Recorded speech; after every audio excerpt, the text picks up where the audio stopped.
Marami po nang bubuli sa akin sa school. Binubuli ka? Bakit daw? Mahirap po ako. Ang binalutan ko po yung ng saging, dahon. Ulam ko ituyo.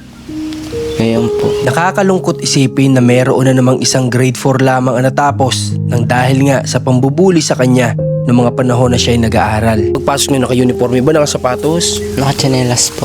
Pero sila, Sapatos po. dahil nga sa hindi nakapag-aral ay sari-sari ng trabaho sa murang edad ang pinasok. Sinubukang mag-asawa, kaya nga lang ay mayroong malaking problema. Tinakwil na rin po ng kapatid niya yun eh. Kaya sumama na sa'yo. Hindi po ako tanggap ng kapatid nun. Bakit daw? Ganito lang ako pamumuhay ko. At nakakalungkot isipin na matapos ang pambubuli sa school na dinanas, ngayon naman ang pamilya ng kanyang minamahal ay ayaw sa kanya. Tubig asin po, naranasan po. Naranasan din po namin hindi kumain ng isang araw. Oh, kayo magkakapatid? Opo. Sa ngayon, ang isa sa kanyang hanap buhay para lamang makatulong sa kanyang pamilya ang pagbabalat ng niyog o ang paglulugga. At isa na rin dito, yung kanyang pamimitas ng puso ng saging na kanya naman itong ibinibenta. At sira-sirang yero at mga sako ang nagsisilbi nilang dingding dito sa kanilang tahanan. Malamig po. Libre na ang aircon at butas-butas na. Kaya ngayong araw ay samahan nyo kami na alamin natin sabay-sabay ang kwento ng buhay ni Mark. Matapos nga ang unang vlog ng paghahanap natin sa kanilang tahanan, ito na ang karugtong ng kwento ng buhay ng nakilala namin sa ngalan nga na si Mark.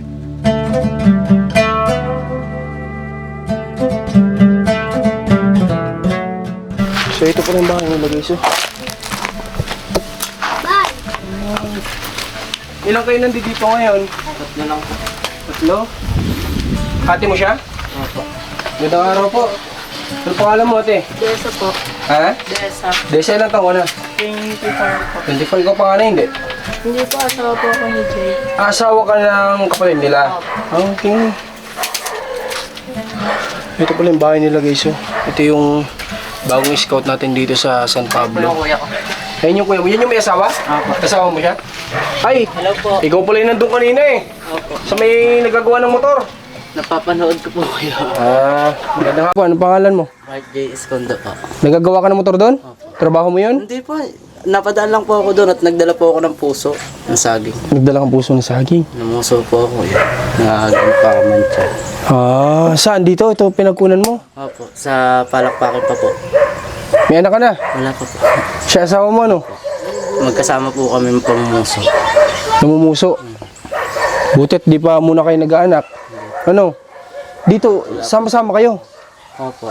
Sama-sama. Dito po sinapapat mga kapatid ko. Dalawa po kami dyan. Kayo mag-asawa. Ilan ba kayo magkakapatid? 6 po lalaki. Namatay po isa. Balik po 7. Yung babae. Panganay po.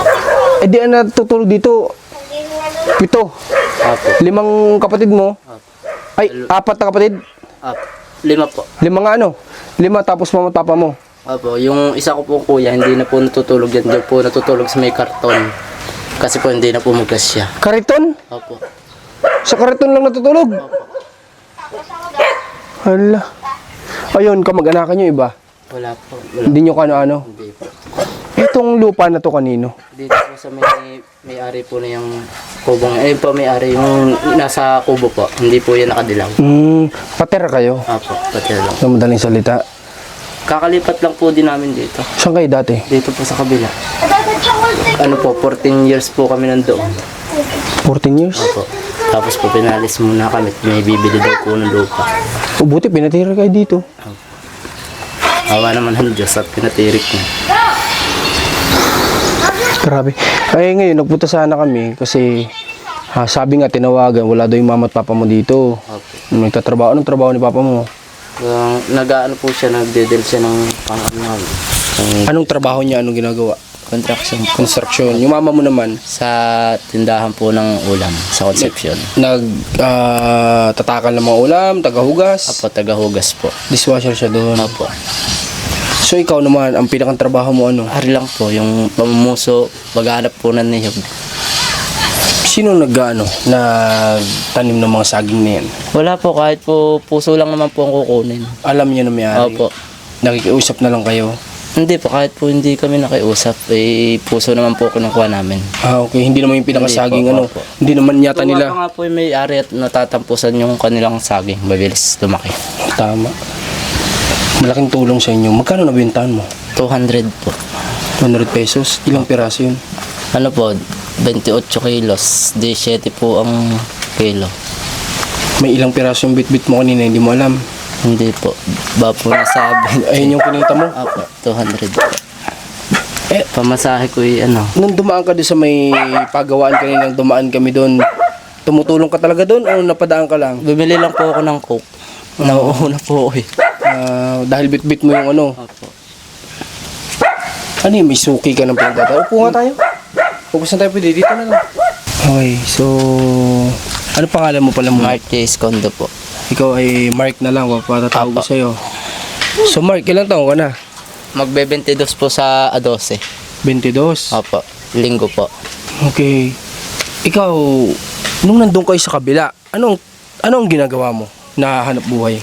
Contraction po, sa Tarlac po ako dati. Umuwi ka lang dito. Opo. Saan kayo nagkakilala ng misis mo? Sa FB po. Facebook? Opo. Taga saan siya? Santa Cruz po. Tapos buti sumama sa'yo dito. Opo. Tinakwel na rin po ng kapatid niya yun eh. Kaya sumama na sa'yo. Hindi po ako tanggap ng kapatid nun. Bakit daw? Ganito lang ako pamumuhay ko. Tinitingnan nila yung estado ng buhay mo. Opo. Ano pakiramdam? Masakit din po. Pero mahal mo asawa mo. Opo naman. Sa hirap at ginawa po kasama ko po yan. Sinubukan mo bang ipaglaban sa kapatid na may Opo. ayaw sa'yo? Pero ano sabi? Pinaiiwan nga po siya doon. Dito daw ako, doon siya. Ayaw, hindi po pumayag. Isinama ko po po eh. Masakit kasi guys sa loob yun, yung alam mo yun, yung mahal mo isang tao, gusto mo isang tao pero may ayaw sa'yo sa pamilya nila. Masakit yun para sa babae man o lalaki. So, pero ibig sabihin, dinala mo yung asawa mo dito, alam niya ng parents o parang nagtanan kayo? Alam po ng parents. Yung kapatid na may ayaw, Hindi po. hindi. At least alam na magulang. Wala na po yung inanan. Tatay na lang. Tatay na lang po. Payag doon. yung tatay Opo, pumayag. payag Paalam po. kayo. Tiyahin po payag. Silang po ang ayaw. Mabuti nagpaalam ka kasi kung di ka nagpaalam baka sabihin nila kidnapping. Hindi po mangyayari yun. Baano po makikidnap eh. Siya pong kusang sumama sa akin. Ah, okay. Siya naman po magsasabi ng totoo. Okay. Pero ganito, Mark, dito nung napalipat kayo dito, Mark, dito ka na nagsimulang manguha ng puso ng saging. Opo. Araw-araw mo yung paano yan? Taga po, gada po isang linggo. Gayon po. Gada isang linggo namumunga na ng saging. Opo. Ay, namumunga na ng puso ng Opo, saging. Opo. Tapos siyang pinipitas mo at nilalako. Opo. Ano yan? May suki ka na ba? Meron po. Suki na. Opo. Dinadala ko na lang po. Ano yun? Pasan mo? Ikaw lang mag-isa? Opo. Pinapasok. Papunta doon sa labasan na yun? Labasan po. So, ibig sabihin pala, Mike, kung sakali na nagkataon na walang pagkukunan ng puso ng saging dito, anong ibubuhay mo na lang sa asawa mo? Hindi, pag magkahanap na lang po ng trabaho. Magko-construction Opo. ka? Ang lang din, malayong karsada. Lalakad namin. Okay, pero Mike, sa kinikita mo na yan na 200 pesos, magbibigay ka pa ba sa magulang mo o sa asawa mo na lang? Sa asawa ko na lang po. Okay, tama naman yun. Naunawa naman siguro ng magulang mo. Opo. Paano naman ang setup nyo dito? Ano yung magkahiwalay ba kayo ng pagkain? Hindi po, sama po rin. Paano ang ginagawa nyo? Diskarte. Magsasayang po kami ng mga 1.5 kilo kasi na po sa amin. Hindi, ibig ko sabihin, yung mama mo, magbibigay, ikaw magbibigay din ng bigas o paano? Parang sa hindi na muna kami nakatira sa kanila. Ang po namin, bubukod din naman po kami pag kami meron ng trabahong ayos. Oo nga, pero ibig sabihin ko sa pagkain nyo, halimbawa sa bigas, pag magkisaing, naghahati ba kayo ng mama mo? Hindi po. Kanino lang yung bigas? Mama o Kay kay mama papa. mo. Naintindihan naman nila kasi Opo. kayo ay parang nagsisimula pa lang. Gaano na kayo katagal magkasama? Nitong asawa mo? 8 months po. 8 months pa lang. Opo. Tama yun, wag mo na kayo mag-anak Kasi mahirap ang buhay sa ngayon. Di ba? Kapag karamdam nyo na kaya na, di sige, tsaka nyo pasukin, di ba? Pero dito sa buhay nyo, dito sa bahay nyo, gaano kahirap na sitwasyon ito? Kung ilalarawan mo sa amin. Eh, malamig po. Libre na ang aircon at butas-butas na. Kaya lang, minsan maraming lamok, hindi makatulog ng ayos. Pero nakikita mo mga kapatid mo ganyan yung sitwasyon, magulang mo, anong pakiramdam? Sasaktan din naman po. Naawa po. Nung inaano ko, makapagtrabaho ako para makatulong din sa kanila. Mike, ikaw ba yung panganay? Pangalawa po, Pangalawa sa panganay? Sino yung panganay? yung kuya ko pong isa, Nasaan yun? Mark Jason. Di ko po alam kung nasaan. Ayun yung sinasabi mo natutulog din sa may kariton? Apo. May pamilya na rin siya? Wala po. May nag-asawa po dati, naghiwalay din. Ibig sabihin sa magkakapatid, ikaw pa lang may asawa? Opo. Okay, so Mike, ganito, may tatanong ako sa'yo. Bakit mo naman naisipan na sa edad mong ilang taon ka na? 21. 21, naisipan mong pasukin na yung pag-asawa?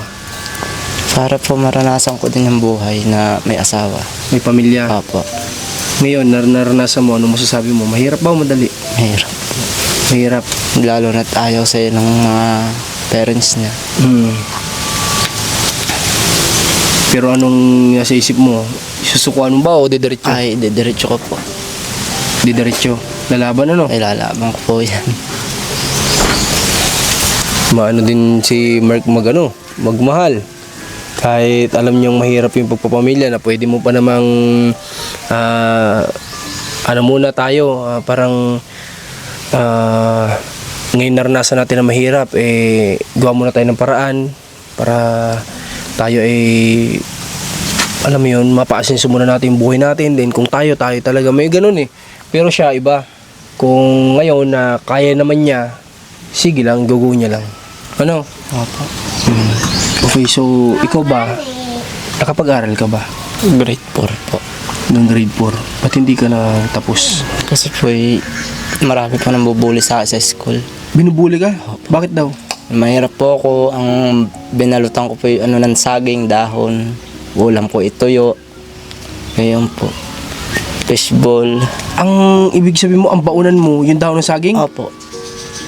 Sino naghahanda nun? Si mama po.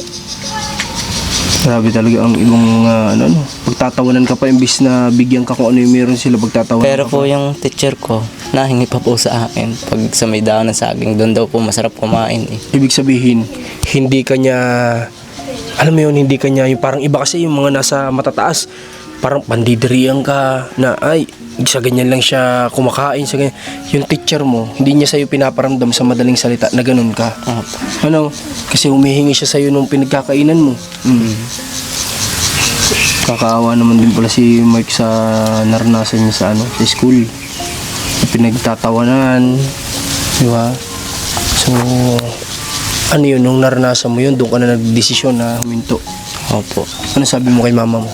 Sabi ko, ma, ayaw ko na pong pumasok. Bakit? Ay, paglago yung araw-araw gayaan. Bullying ka pa ng saksak. Ayan.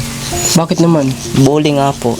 Yung tao pong bubuling ka, hindi ka po lalaban. Siyempre, ganun po. Bubulihin ka ng bubulihin. Yun, hindi po ako nalaban. Hanggat ako, kung magsawa kayo, kung ako'y bulihin, yun ang bubulihin. Huwag nyo lang ako sasaktan. Ayun Pero lang nagdesisyon ka na lang na hinto na lang. po. Opo, magtrabaho na lang po. Grabe. Madami kaming, Mike, hindi lang ikaw Marami kaming na-encounter na mga bata na tatanungin ko ba't di nakapagtapos dahil sa binubuli daw. Oo nga naman, siguro hindi sa kanila pamilyar o bago sa mata nila o kakaiba sa mata nila na makita si Mike na may baona na dahon ng saging. Di ba? Opo. Pero imbis na bulihin nyo sana, bigyan nyo na lang. Di ba? Bagkus ang ginawa pa, binuli pa. Pero po yung teacher ko mabait. Binibigyan ko po siya. Binibigyan mo ng ano mo. Grabe. Nakakatindig balahibo na may estudyante palang ganun. Ang bag mo, normal naman, bag naman. Opo. Ano yan, ano sa pagpasok nyo, naka-uniforme ba, naka-sapatos? Naka-chanelas po. Pero sila, sapatos po. Ikaw lang nakatsinilas. Opo. Hindi po ako nahiya. Basta po kayo nag-aaral. Paala po sila kung magbuli sila. Kahit na nakatsinilas ka lang. Grabe. Ay, sayang nga lang na hindi mo na ipagtapos ang pag-aaral mo. Ano? Siguro, umiwas na lang din sa gulo. Ganyan. Tsaka, hindi naman lahat talaga kakayanin yung araw-araw ba naman? Ganda pasok mo. Di ba? Kasi ang mga nambubuli, hanggat hindi ka lumalaban, diretso nila yan. Okay, so ganito, Mark. Anong gagawin mo sa 200 na yan? Bibili ko pang bigas. At ulam. Bigas at ulam. Panghapon. Dito, Mark, sa naranasan mo simula nung lumipat kayo dito o doon pa, ano yung madalas yung naiuulam? Ano po, gulay po. Minsan lang po ang manok. At baboy, pag may pera po, may kitang maganda. Ngayon lang po. Gulay. Opo, gulay. Pero hindi nyo naman naranasan na mag-ulam ng toyo, tubig Ay, na may... tubig asin po. Naranasan po. Naranasan din po namin hindi kumain ng isang araw. Oh, kayo magkakapatid? Opo. Pati sila mama mo? Opo. Kasi po, nung taghirap kami, yung nag-COVID po, dyan lang po kami nag-aano sa bahay. Anong ginagawa nyo lang? Yung buong araw na yun? Yung ano po, minsan po kami manghihingi ng kamuting kahoy, kamuting gabi. Maglalabon lang po namin. Yun ang kakainin nyo? Opo. Pero yung time na hindi kayo kumain, ano yun? Taste na lang matulog? Opo. Inom na lang po ng tubig. Ang hirap matulog guys ng gutom. Diba, kumakalamisik mura mo, masakit yun. Pero, ang lilit pa ng kapatid mo siguro nun, naranasan yun. Opo. Lilit pa. 12 anyos po ako nun eh. Ngayon 21 ka na. Pero itong mga kapatid mo nag-aaral yung 4. Ayun 5. Hindi po. Ayan po, mag-aaral sa 1 taon. Tapos yun si Jasper. Tatlo namin mag-aaral din uli daw. Babalik daw uli sa eskwela. Yung dalawa naman po nag-aaral. Okay. May Grade 8 at grade 7 po nag-aaral ngayon. okay. So, yung isa na patigil. Apo. Babalik daw ulit sa Apo. pag-aaral. Ikaw, may plano ka pa ba mag-aaral? Hindi na po. Hindi na. Patrabaho na lang. Apo. Ikaw, Jasper, tatanungin kita. Kung sakali mo may kahilingan ka, ano yung gusto mo nang hilingin sa Panginoon na ibigay sa yung pagkakataon? Eh, sana po makasama pa namin sila lang na matagal. Na kami rin din eh. Yun lang po. Kumbaga, bigyan pa ng mahabang buhay yung mga magulang nyo. Okay. Sige, Mark. Salamat kasi akala ko nga hindi kita datatnan kasi tinawag kanina. Wala ka daw. So yung pala, nagdala ka pala ng puso ng saging. Okay, so ngayong nagdala ka, paano, may pipitasin ka pa ba dyan ngayon? Wala na. Wala na. Mag-aantay ka na naman. 1 linggo po. O paano yun? Ito 200 naman yung kinita mo. Paano? Ay, nagtatrabaho naman po si mama araw-araw. Eh lang muna po ang inaano namin. Okay. Ginagas. Wala ka ba dyan ma-extrahan ng mga... Wala pa po eh. Wala pa. Wala pa. Minsan may nagpapagawa diyan, nagpapaigib ng drum. 120 ang bayad.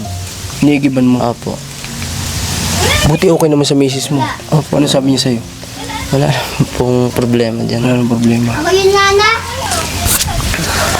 Okay. Sige, Mark, ganito. May konti akong cash dito. Idagdag mo muna dyan sa'yo, ha? Para may ka. May para may pang gastos kayo, ha? Salamat. Wala ka naman. Basta tuloy mo lang yung ginagawa mo, yung kasipagan mo. Kung walang saging, di kagaya niya, naghahanap ka naman siguro ng paraan, nagtatabo ka nga eh. Kung may makita ka dyan, sige lang na sige, Kasi pinasok mo na yung buhay may asawa eh. Hindi ka na binata, may asawa ka na, so kailangan mo talagang kumahid ng kumahid para sa asawa mo. No? Lalo na pag nagkaanak ka. Mahirap. Ang asawa mo ba may tinapos sa pag-aaral? Ano bang grade mo, love? Naka-senior high yung mismo. O siya, wala bang plano magtrabaho? Ayaw na rin. Ay, magtatrabaho daw po siya. Magtatrabaho? Ay, hindi naman po makaka-apply. Ang gustong-gusto na makatrabaho nan. Ay, ayaw po ibigay ng ate ng mga niyan, ID. Mga ano po niyan. Ayaw ibigay. Okay, sige. Pasalamat din tayo dun sa nagpatirik sa inyo dito sa sabi ng barangay sa akin, kayo daw yung madalas. Mama at papa mo yata, yung madalas na humihingi ng tulong sa barangay. Anong hinihingi yung tulong sa barangay madalas? Pambigas po. Binibigyan naman kayo. Oo naman. Hindi naman kayo nabibigo. Hindi naman po.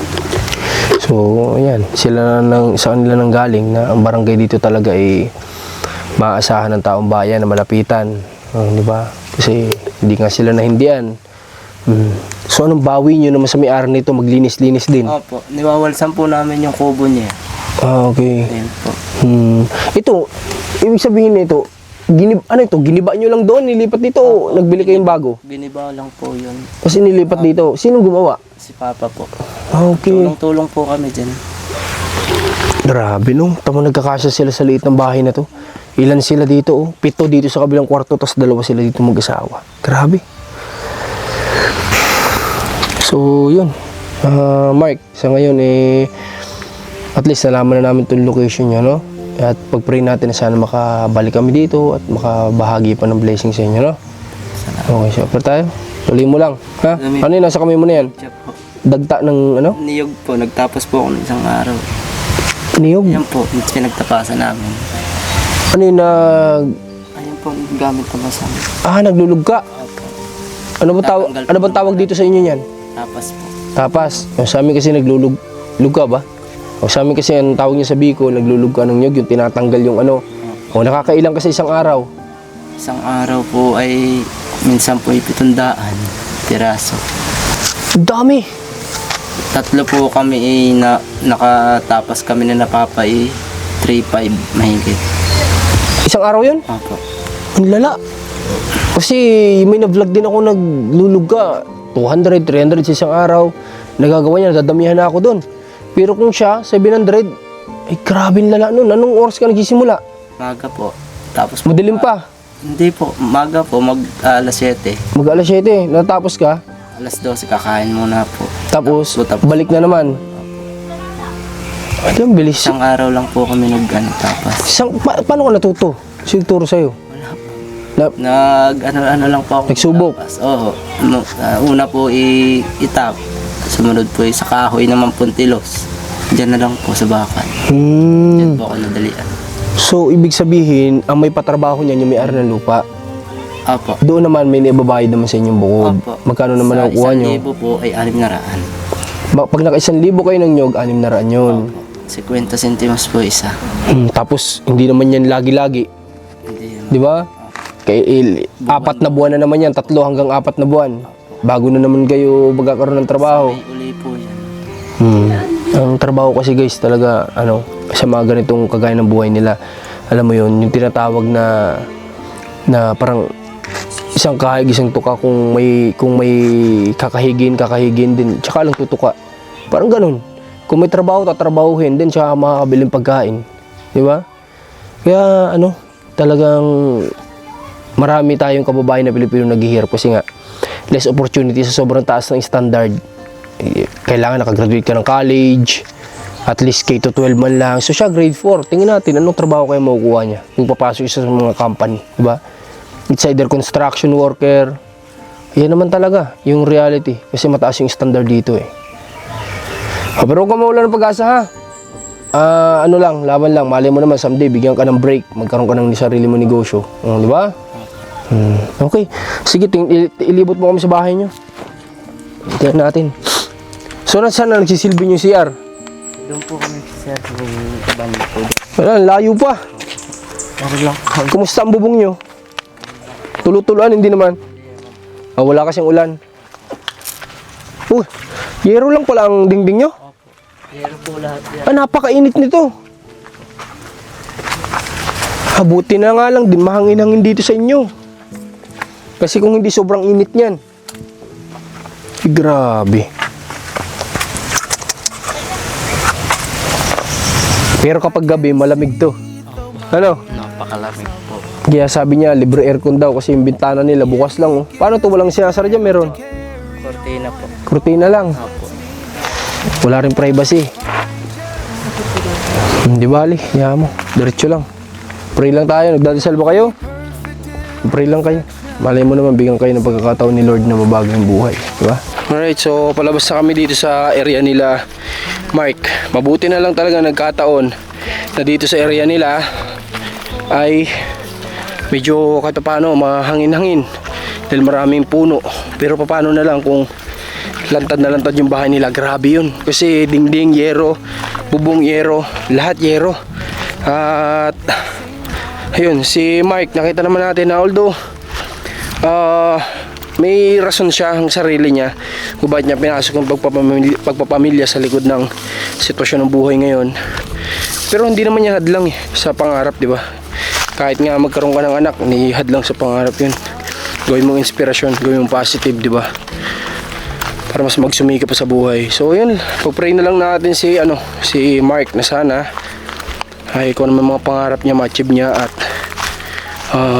sana bigyan siya ng mga opportunities para sa trabaho. Masipag naman, kita natin, di ba? Benta ng puso, mag-iigib, kung sino magpapaigib, magbabalat ng nyog, maglulug ka. So masipag naman siya, less opportunity lang talaga. So salamat sa lahat sa pagsama niyo sa team namin. At ayun, labas na kami dito. Dito naman tayo ulit sa tawag na ulit nito, rambutan. Puno ng rambutan. Dami daming rambutan dito. So palabas na kami dito at babalik na sa sasakyan. Tingnan natin kung may mission pa tayo ngayong araw, kung may oras pa. Mag-mission pa ulit tayo. God bless sa lahat. Please huwag niyo kalimutan mag-like, share, comment, and subscribe sa ating platform. God bless po. Ingat po kayo. Hear angels from above. They sing hallelujah. They sing hallelujah.